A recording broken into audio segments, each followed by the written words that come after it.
There we go. I got the bearing down on it. Flush up against the back there. Put a little extra grease on it. This is the race.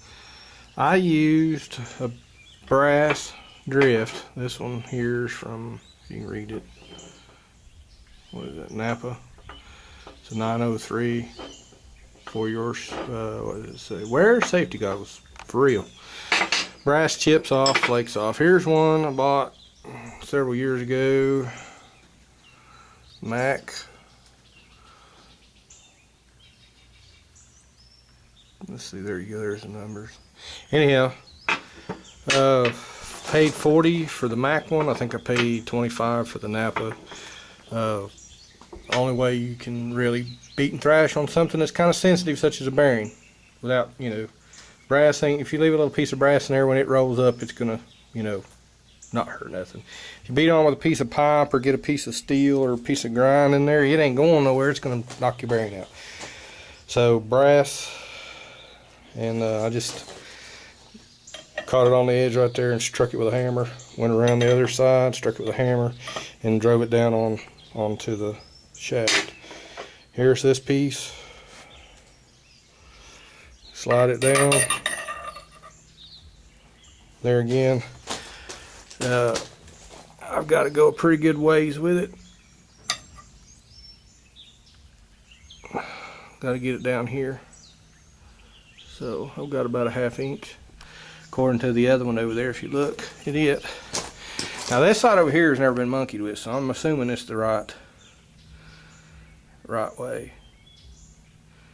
So I've got to get to that one. Like I said, this is the seal they had on that back, which is this seal down here, which this is the right seal. This was the wrong seal, and this was already messed up like that. I didn't do all that. So I think that was for a Spicer rear end. I'm still not sure what the difference is all night. I'm a little bit confused with Dana 44 and Spicers. They're all together now, but back then there was a little bit of separation to them somehow or another. But I bought all Dana parts.